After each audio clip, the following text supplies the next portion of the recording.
What's up, everybody? Matt Gajewski here, back again with the Stochastic channel. And today we're talking some college football DFS.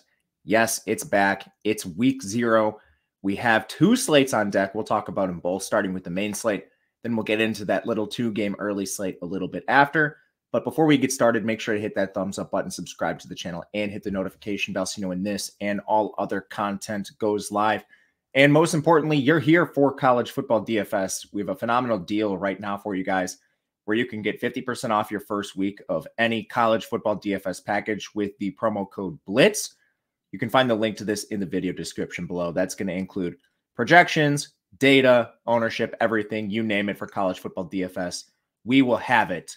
And last housekeeping note before we dive into the slate, we will have the data sheet that we use for the last couple of years up in the past. It's week 0. Most of these teams look very different. So rather than go through that laborious process for some teams that basically have entirely new rosters, I decided to just wait. It will be back following the first weeks of the season. So no worries. For now, it's just going to be me on the screen. So if you don't want to just watch my face the whole time, I would recommend the podcast feed. But regardless, we're going to get into this. All right. So we'll start with the 5-game slate on DraftKings. FanDuel included every single one, so we'll tailor this a little bit to the DraftKings discussion first, but I think everything will apply to FanDuel as well. The first game on the DraftKings main slate is UMass taking on New Mexico State. This is a 6-point spread. The total is 45 points. New Mexico State is the favorite. We'll start with the dog here.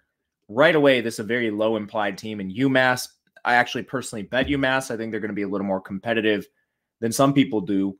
But right away, starting with quarterback Tyson Fomashon, Georgia Tech Clemson transfer. This is a guy who I think we're looking to for stars and scrubs builds. He's 4,800 on DraftKings. He's an elite rusher. He averages 4.6 yards per carry through his career. As a passer, I think he probably leaves a little bit to be desired, just mostly unproven here. But New Mexico State is awful against the run. They were 107th against the run last year.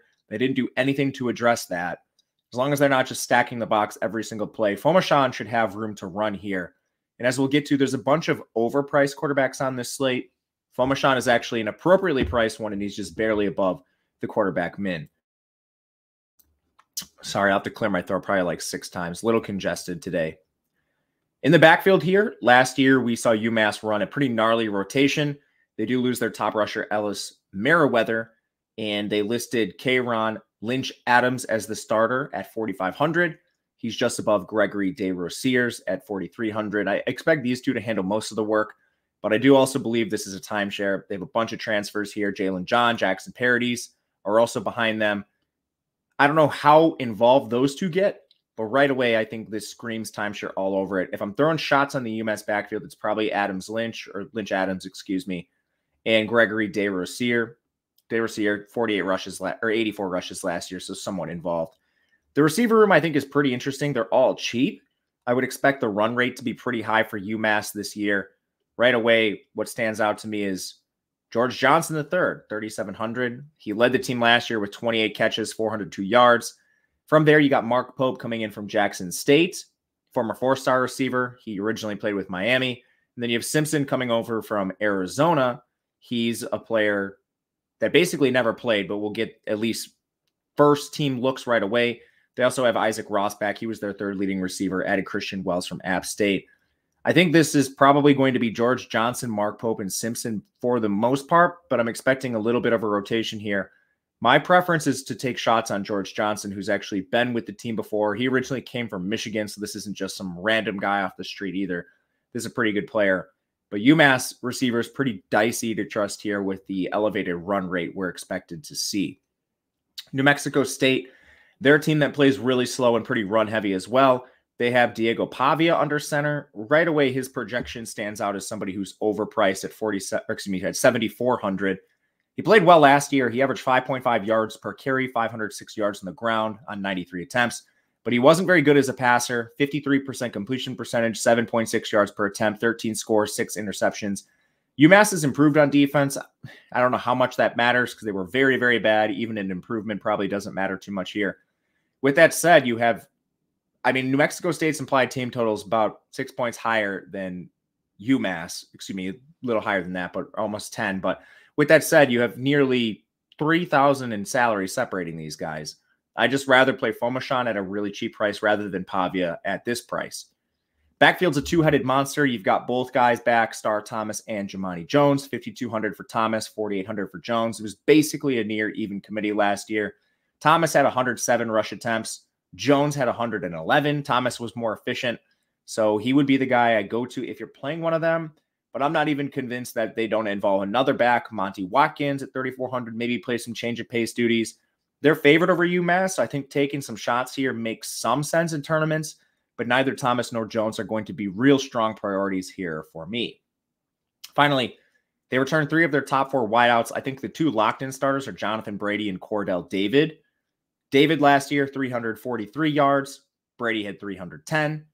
The only interesting part about this receiving room is that they listed Chris Bellamy over Bryce Childress as the final starter. Childress was 4th on the team in receiving. Bellamy was more of a rotational player, so I don't know what this is. I think it's probably a rotation to some degree, but right away, Chris Bellamy at 3,100, like for a pure punt play, he was listed as a starter. Then finally, Thomas Whitford, the tight end, only 12 catches last year. I'd rather play Bellamy or just go up to one of the receivers. But overall, I'm probably going to be light on the field to this New Mexico State team. They just play so slow and so run heavy. And then the running attack, it's basically a 3-headed monster between Pavia, Thomas, and Jones. We're going to take a couple shots in tournaments, but overall leave this team alone for the most part. Ohio, San Diego State, going to our second game here. 2.5-point spread in favor of the Aztecs. Total of 49. It's the second lowest on the board. We're starting with these low totals here. Neither of these teams are fast. Ohio was 84th in plays per game. San Diego State was 124th. Neither team actually passed a ton either. Ohio had 48%. That was 61st. San Diego State, of course, had 44.5%, 98th. I think Ohio might have been a little more pass heavy if they hadn't suffered an injury to Curtis Rourke in November. He's 5,500 on this slate, which is extremely cheap in my opinion. Coming off an ACL, which is a concern. But this is a mobile quarterback, had 245 yards on the ground last year. We'll see if he still has that mobility. But I mean, efficiency-wise, this guy was elite. 69.1% completion, 9.2 yards per attempt, 25 scores, just 4 INTs. The strength of San Diego State's defense is their secondary. So perhaps Ohio leans on the run here, but they're still underdogs. Rourke is still very, very solid price at 5,500. Would rather play him than Pavia without a doubt. Running backfield, Say Bangura is back 7,200, had 222 rush attempts, over 1,000 yards, caught 27 passes. San Diego State's bad up front. I think the only concern here is you have O'Shane Allison back from injury, so maybe there's the chance that his workload is reduced. Load management thing, you have another capable back behind him. But overall, I think Bangura is pretty good here going up against that San Diego State defense that's weak up front. And then finally, another reason to like Ohio, they have 3 of their top 4 receivers back, highlighted by Sam Wiglutz. This guy absolutely dominated last year. 73 catches, nearly 900 yards receiving. And then behind him, Jacoby Jones, 777 yards. Miles Cross, 560 yards. This is a great receiving room, and they're all appropriately priced. I have no issues playing one of them. I'm probably not going to play more than one unless it's some sort of Ohio stack. But again, low total in this game. Not sure it's the game we want to stack to begin with. Tight end is basically a 50-50 split between Will Kastmerick and Tyler Foster. I'd rather just go to other punt plays we talked about earlier. San Diego State, very, very run-heavy team, very slow team, uses converted safety Jalen Maiden at signal caller, 5,900. I would rather straight up just play Rourke. You're essentially banking on rushing here. If you do play Maiden, he averaged 3.3 yards per carry, 231 yards last year on 69 attempts. His passing was decent, just erratic, 59.5% completion, 8.6 yards per attempt, 12 scores, 10 INTs. Ohio was 119th in coverage last year, but they returned most of those players. I think they'll be a little better, and I'm not sure how talented Maiden actually is as a passer. I'd rather just play the Ohio guys or like go down and play Fomashan or something who's more of a dual threat than Maiden. Running back, you have Keenan Kristen and Cam Davis both back. They listed Davis as the starter over Kristen. Neither of these guys was any good whatsoever last year. Kristen, 3.7 yards per attempt. And Cam Davis, again, not much better here. I also wouldn't be surprised if you see Martin Blake and Lucky Sutton cut out roles. The only thing to note here is they did not list Jalen Armstead on the depth chart. Would not expect him to play, but based on the committees we've seen from San Diego State recently, I'm expecting a lot of the same. Receiver's a disaster for this team. They lose their top two guys. Both of them are on NFL rosters now.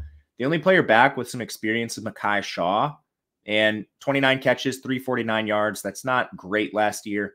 Their other starters, Felipe Wesley caught 1 pass. Joshua Nicholson caught 4 passes. They do have Breon Penny on the roster who caught 4, probably rotates in with those guys. But I mean, you've got some of the UMass receivers cheaper than this. They're going to be slightly pass heavier, I think. We'll get to some other pretty cheap receivers that are just pure dart throws that I like.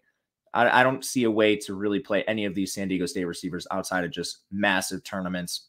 The most interesting is probably Mark Redmond, their tight end. He caught 21 balls last year. He's 3,500 and will play almost every snap. So that's where I go here. But most of the interest in this game comes on the Ohio side. From here, we go to Hawaii versus Vanderbilt. This game starting to get more interesting. 55.5 total, 17.5 point spread in favor of Vandy. And right away, Hawaii, they got crushed in this game last year. For DFS purposes, they are going to be really pass heavy and pretty fast. They were 47th in pace last year. Vandy's the opposite. They'll be run heavy. They were 93rd in pass rate, 98th in plays per game, but they should be efficient. Hawaii is awful. Right away, Hawaii, third lowest implied team total. Braden Schrager's their quarterback for the second straight year. His price is laughable at 6,700. The guy doesn't run. The guy doesn't pass. Just avoid him for the most part unless you're playing the lottery. Running back Tylan Hines, I think, is fine at 4,700. He had a hyper-efficient 2020 season, 83 carries, 7.6 yards per attempt, and caught 9 balls. The only issue is he's a midget. He's 5'7", 175 pounds. So I do think you see a complement in maybe Landon Sims, 6'1", 205 pounds. Hawaii typically will use a committee approach here. And I love Hines. I love his explosive ability and his pass catching, but I don't think he stands up to a full workload. He'll be an interesting player to look at. I'm curious to see where his ownership comes in. Hawaii also completely flipped their depth chart for a couple of reasons. I don't really know why, honestly, but Jonah Panoke, 5,400, expecting him to be the one. He was the most efficient player for this team last year. Didn't play the whole year, but 27 catches, 312 yards. They listed Kansas transfer Stephen McBride as his starter. That makes sense. And then Pofeli Ashlock, redshirt freshman, stone minimum, listed as a starter. This was weird to me because their second leading receiver, Jalen Waltall, was listed as a third stringer. He was listed behind Keali Nishigaya, Chucky Hines, Alex Perry. I don't know what Hawaii's doing, but I don't think it's anything good. If I'm playing a Hawaii receiver, I'm just going to go to the proven guys in Panoke and McBride. Otherwise, you're min-priced, unlock the rest of the slate. Pofeli Ashlock, he'll be in play too. And these are mostly just run backs because Hawaii passes like crazy. Vandy side, Vandy has the second highest implied team total on the board. So AJ Swan at 8,500, while he's a pure pocket passer and wasn't very efficient last year, he now has a severe step down in competition that should improve his efficiency. And on this team total, you could very easily see him putting up a good score. So I don't love the price. Hawaii's defense is just so bad where he probably backdoors his way to some production. I'll be playing some AJ Swan. I don't think he's going to be too owned either on the slate. I think most of the people that are paying 8,500 for a quarterback are probably just going to find their way to Caleb Williams. Running back here, this is a place I'm going to take some shots for sure. Ray Davis moves on to Kentucky. Most Vanderbilt beat reporters think this is going to be some sort of three-way committee. Vanderbilt listed Patrick Smith atop the depth chart over Chase Gillespie and freshman Cedric Alexander. Alexander is a pretty high 3-star recruit. He's been getting a ton of hype in camp. So I think if you're looking for someone with asymmetric upside, he's probably the guy, and he's very cheap. But with that said, he has gotten a lot of hype. So perhaps Patrick Smith and Chase Gillespie go under-owned. And there's such a bad Hawaii defense on the other side that multiple could potentially be productive. You also have Vandy returning their top 3 receivers, Will Shepard, Jaden McGowan, and Quincy Skinner. DraftKings made an error in pricing. They put their number 1 receiver, Will Shepard, priced as the 3rd. So I think you very easily just play Shepard. If you're looking to play one of these guys, McGowan and Skinner should come in under-owned because of the error in DraftKings pricing. Then lastly, expecting a tight end split between Justin Ball and Camryn Johnson. Not really too much to see with the Vandy tight ends. Game of the week, San Jose State, USC. This is ballooned up to 31 points in favor of USC. The total is at 66, so we definitely want to play both sides of this game, I think. San Jose State is a competent offense, even though they're severe underdogs. They're a pass-heavy offense. They were 11th in pass rate last year, just not the most efficient. They will run behind their quarterback, Chevon Cordero, former Hawaii great. He's really cheap, 6,300 for this guy. He's mobile. He has I mean, pretty good rushing equity. Over 1,000 yards in his career. He averages 3.1 yards per carry. As a passer, 61% completion, 7.6 yards per attempt, 23 scores, 6 INTs last year. Backdoors his way to a lot of solid outings. And that's going to be open as a 31-point underdog against USC. So I like Chevon Cordero. Backfield, you have Kyrie Robinson. He returns as the feature back here. Rushed 157 times, caught 26 balls. No other running back touched the ball more than 28 times. The reason he didn't see like 200 touches or something is just how pass-heavy the offense is. Robinson's a part of that, so I'm not really too worried. They did add Utah Tech transfer Quaylee Conley as a change of pace. Over 1,000 yards for him last year at FCS. I don't think he really factors too much into Kyrie's workload, but if you think he does, maybe he could be in tournaments. But overall, even as severe underdogs, I'll still be playing some Robinson here. Receiver is interesting. You lose a ton of guys. The only returning starter you have is Justin Lockhart. 36 catches, 578 yards. He's also banged up, so watch his status ahead of pregame. We need to see that he's actually on the field warming up. Other listed starters were Nick Nash and Charles Ross. Nash, former quarterback. Ross caught 14 balls last year, so I think they're pretty logical replacements. And then the backups were Malachi Miller, Isaac Jernigan, Brandon Alvarez. I think the most likely beneficiary, if Lockhart misses this game, is Isaac Jernigan. And then finally, tight end split 2 ways, Dominic Mazzotti, Sam Olsen. Not a lot of interest here. But overall, I'll certainly be playing my fair share of the San Jose State receivers because USC is going to be very heavily owned by the field, by me, by everyone else. They have reigning Heisman winner Caleb Williams. They have the highest implied team total by a wide margin. And this is a slate with a lot of errors in pricing. So 9,900 for Caleb Williams. Shouldn't matter. If you're playing cash, he's the first guy in your lineup, and you're probably playing 4 USC players at least in cash games. There's nothing really to say about him efficiency-wise. He's mobile. He's the best quarterback in the country through the air. I won't belabor you with all the stats. Just play Caleb Williams. Only way to get away from him is just large field tournaments for the sake of ownership. The backfield will be a split between Austin Jones and South Carolina transfer Marshawn Lloyd. I like Marshawn Lloyd a lot. I think he's a very good complement to this backfield. 111 rushes last year, 573 yards, caught 18 balls. He can do it all. I think he might be a little under-owned compared to Jones. We actually got to look at Jones down the stretch when Travis Dye got hurt, and he was really efficient. But if this is truly a 50-50 committee, Marshawn Lloyd should be the guy we're looking to for a potential leverage.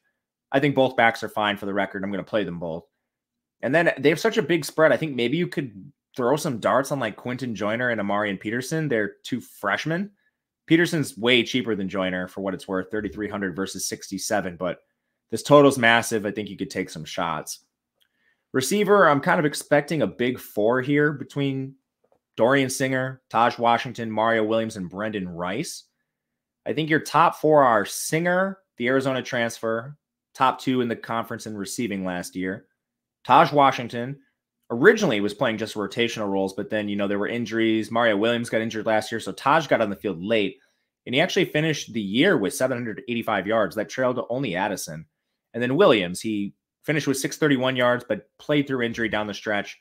I think those are your top 3 with Brendan Rice offering rotational snaps, but I mean, USC doesn't play any of their receivers 100% of the snaps, so you could still very well see Brendan Rice in that like 60% snap range, which is fine at his price. I think you want at least one of these top 4 guys and maybe multiple. From there, I think we can even look at some of the deep options. Zachariah Branch, freshman, Jacoby Lane, freshman. They'll play a little bit in these matchups where they're massive favorites. USC doesn't use the tight end a lot. They do have Lake McCree and 5-star Deuce Robinson, who's basically a big receiver himself. I'd throw a shot on Robinson if you're playing anyone in that game, but make sure you play USC, I think, efficiently. You want multiple guys, especially if you're playing cash. FIU, Louisiana Tech, our nightcap. We'll talk the 2-game slate after this, but first of all, Louisiana Tech, 11-point favorites, 58.5 total here. Pretty decent spot to target, I think. You've got 2 sneaky offenses. They're just not very good, but FIU, 17th in pass rate last year. They're going to throw the ball. Sonny Cumbie, coach of Louisiana Tech, he likes to do the same. 26th in pass rate was Louisiana Tech, 45th in pace. And right away, second highest total on the board. We could play some guys here. Grayson James is interesting at 6,200. I think he's pretty efficiently priced. The guy's not fantastic as a passer, somewhat erratic, but he does run. 223 yards on the ground, 2.8 yards per attempt. It's not like Louisiana Tech's defense scares you. They were built through the secondary, and mainly through the portal. But I mean, they're going to have like 3 guys starting from Stephen F. Austin. So I'm not really too bullish on the Louisiana Tech defense. Hopefully FIU can keep Grayson James upright and maybe improve that offensive line a little bit. Running back's going to be tough to decipher here. Shamari Lawrence was listed as the starter ahead of Keyshawn Owens. Lawrence is a transfer from South Dakota State. I don't know how this split shakes out here because we did see Lexington Joseph, Eric Wilson involved last year. Those guys are gone, but they did use a timeshare. The one thing I'll say about this backfield is I do want to take shots on it. I think it's very sneaky. Joseph and Wilson vacate 48 combined catches from last year. They throw to the running back a ton here. If Lawrence or Owens plays more than we think, you could have a very solid floor via pass catching here. So definitely interested in this spot as leverage. Receivers tough to target here. You lose your top 2 guys, Chambers and tight end Rivaldo Fairweather. They do return their next 4, so I think your starting 3 receivers are pretty clear, and Chris Mitchell, Jalen Bracey, and Dean Patterson. Interestingly, I've been doing the projections in the back end. Again, check that out in the link. Get that up first week off 50% off. But Mitchell had the lowest yards per route run on this team. He was behind Bracey. He was behind Patterson. He just played a lot. So I don't know if this coaching staff can't really figure out their talent evaluation, if that was a quarterback variance thing. But he's an interesting fade here, going to Bracey and Patterson instead in this pass-first offense. I kind of like that. Josiah Meeman projects to be their tight end. He did catch 27 balls last year. Again, they lose Fairweather, so I think he's going to be a decent target at 3,500 for just a cheap play. Louisiana Tech runs a version of this air raid offense. They bring in Hank Bachmeier, the former Boise State signal caller. He's 5,800. This team has a huge team total. It's the 3rd highest on the slate. So Bachmeier at 5,800 immediately stands out. He's going to be a good play, even though he has 0 mobility. He was pretty efficient in his career. 61.5% completion, 7.6 yards per attempt, 41 scores, 19 interceptions. Bachmeier can definitely orchestrate this offense. FIU is 84th in coverage. Should be completely fine here. Backfield also has maybe the best play on this slate in Charvis Thornton at 5,400. Really efficient back last year. They do not have Marquise Crosby for this game, so you're immediately looking to the backup, and it's basically Thornton or Miami, Ohio transfer Tyree Shelton. They listed Shelton as the backup, so I'm going to take my chances with Thornton here. No issues at 5,400. He's one of the best plays on the slate. Receivers interesting. 2 of the 3 guys I expected to start will start. Smoke Harris, Cyrus Allen. They were 2nd and 3rd on the team in receiving. They then listed True Edwards as the final starter. That is not what I expected. I thought it would be either Julian Lewis or Kyle Maxwell. Lewis caught 18 balls. Maxwell caught 12. True Edwards, he's only appeared in 1 game, and he's never recorded a catch. With that said, he's the 3rd listed starter. He's the stone minimum. This is an offense that throws a ton. We should probably be playing True Edwards to open up our Caleb Williams, Austin Jones, Marshawn Lloyd salary. Tight end is Nate Jones. Think he probably split snaps with Ryan Rivera. Not too much interest there, especially with True Edwards down at the stone minimum. We can just play him as our punt. But overall, that is the 5-game slate. We will now turn our attention to the 2-game slate. Navy versus Notre Dame and UTEP versus Jacksonville State. We'll start with the first game. Navy, they're 21-point underdogs to Notre Dame in Ireland, total of 50.5.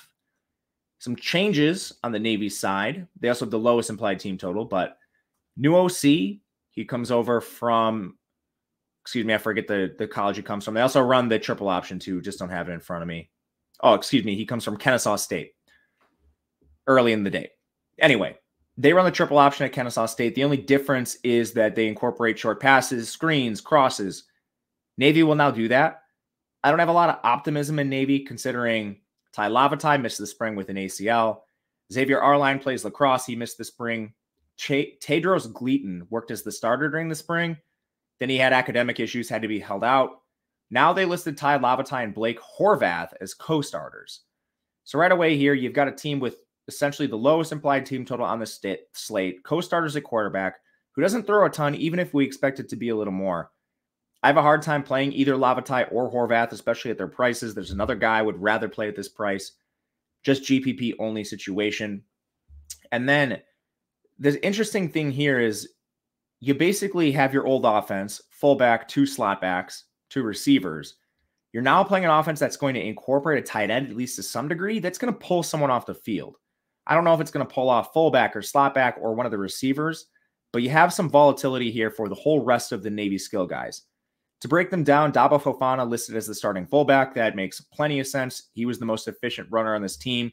769 yards, did not catch a ball. He plays that fullback position, so that makes sense. The backup was Alex Texa. The slot backs here are Brandon Chapman and Amin Hassan. Neither just played much, but both are priced to play. These are good positions in Navy's offense. The backups were Eli Heidenreich and Anton Hall Jr. Hall was actually third on the team in rushing, so seeing him as a backup was weird. I think the slot backs are still fine. Pretty decent price here. The receivers are Jaden Umbarger, Kamari Williams. Umbarger led the team in receiving. Kamari Williams basically didn't play. And then that tight end is DJ Donovan. And again, I don't know who comes off the field when Donovan enters the game, but a lot of volatility with Navy. I'm probably just going to play one Navy guy max in lineups, maybe two. But yeah, they're the worst team to target on this two-gamer. We now go to Notre Dame, who's the best team to target. That largely just comes through their 35.75 implied team total. Sam Hartman, signal caller, 9,300. He should still be a priority. It's basically lack of alternatives. You have Navy in a timeshare, Jacksonville State in a timeshare. That leaves just UTEP and Notre Dame between Gavin Hardison and Sam Hartman. I'll just take the pure safety with Hartman here. 63% completion, 8.6 yards per attempt, 38 scores, 12 touchdowns, 2.1 yards per carry in his career. There's nothing really negative to say about him other than they might not use him a ton in the pass game as they clobber Navy. Backfield is actually kind of more interesting this year. They lose Logan Diggs to LSU. Chris Tyree moves to receiver. Audric Estime, he led the team last year in carries and rushing, nearly 6 yards per attempt, caught 9 balls. He's an excellent play at 6,500. They interestingly listed Jibran Payne as their backup. I think he's completely fine at his price, 4,100. And then Jadarian Price, Devin Ford, and Jeremiah Love were listed as co-third stringers. You want to take some shots deep. I don't hate it, especially with Love. Really high recruited freshman for them. Receivers are Jaden Thomas, Tobias Merriweather, Chris Tyree. Tyree's listed as a running back on DraftKings. He's still decent price at 4,800, so I'm not ruling him out of my player pool. These are all former 4-stars. Thomas was second on the team in receiving, only trailed Michael Mayer last year. Tobias Merriweather, really high recruit, just battled injury for most of the year. He's now back. Plus, you got some decent depth guys. Rico Flores, Jaden Greathouse, both pretty good freshmen, 4 stars. Notre Dame is such a high implied team total that you want to take shots with these receivers. It's just going to be tricky figuring out which one you want. I typically prefer Tyree at the price and Merriweather at his price over Jaden Thomas. You also have Mitchell Evans at tight end. He'll take over for Mayer. Completely unknown. Don't know if he plays all the snaps, if Holden Stotts comes out and plays a little more. But 4,600 is not expensive. You can take some shots with Evans too. Last game, UTEP Jacksonville State, a 54 total, so a little bit better. And this is a 1-point spread in favor of UTEP now. A ton of line movement here. But the other signal caller projected to start, play every minute, Gavin Hardison. UTEP signal caller. Had a really efficient 2021. Took a massive step back last year. We'll see if he can middle this, if he can get back up to those 2021 heights. I think it might be difficult because Jacob Cowing was doing so much of that before he transferred to Arizona. But what we do know is that he's going to start. What we also know is that he's not mobile, so he needs to do it all with his arm. I think he'll be able to do that here. And again, lack of alternatives. Your two safest quarterbacks are just Hartman and Hardison out of lack of alternatives here. But overall, I prefer Hartman to pick one. Backfield, you lose Ronald A. Watt. He worked in a timeshare with Deion Hankins. Hankins is back. Really efficient guy. 140 carries, 701 yards last year. They listed Torrance Burgess Jr. as the backup. He's 3,200. He's cheaper than Mike Franklin and Dayron Triche. So I think Hankins right away is the first guy we want to target. He might be a feature back, but UTEP has used a timeshare for the last couple of years. So Burgess isn't the craziest play at 3,200 either. If you do believe this does come down to a timeshare, UTEP has an awesome offensive line. Should be able to run on Jacksonville State. From here, receiver Tyron Smith should be a priority at 6,800. 71 catches, over 1,000 yards. There's not a ton of good receivers on the slate. One of your teams is Navy. Your other team, Jacksonville State, is glorified Navy. They have a 30% pass rate. And then you have Notre Dame, of course. So, I mean, with two teams we really want to look at receivers for, Tyron Smith, his target hogging potential really stands out here. They also returned third leading receiver Kelly Akari, caught 21 balls. They also listed Marcus Bellin as their third stringer, 3,200. They listed him ahead of Jeremiah Ballard on the depth chart, which was surprising to me, but I mean, 3,200 Bellin, we should be playing him. UTEP doesn't use the tight end much, but when they do, that should be Zach Fryer. Final team, we have Jacksonville State, slight underdogs here. They returned Zion Webb at quarterback. He's 8K, but they listed him as a co-starter with Logan Smothers, Nebraska transfer. Webb is not much of a passer, but he is a very good dual threat. He rushed for 647 yards and 13 scores last year. Smothers hasn't played much in his career, but he has 51 pass attempts, solid efficiency there on the small sample. Really mobile too, 3.3 yards per carry. I just think the timeshare renders this GPP only, especially with Webb's price. The backfield, they did not list Anwar Lewis on the depth chart. He has been battling an injury. Doesn't necessarily mean he's out, but I would guess that he is. Watch his status pregame. He mainly affects the viability of Ron Wiggins and Malik Jackson, who are listed as co-starters ahead of him. Last year, Wiggins rushed 60 times, caught 4 passes. Jackson rushed 141 times for 507 yards and 16 catches with Louisiana Monroe.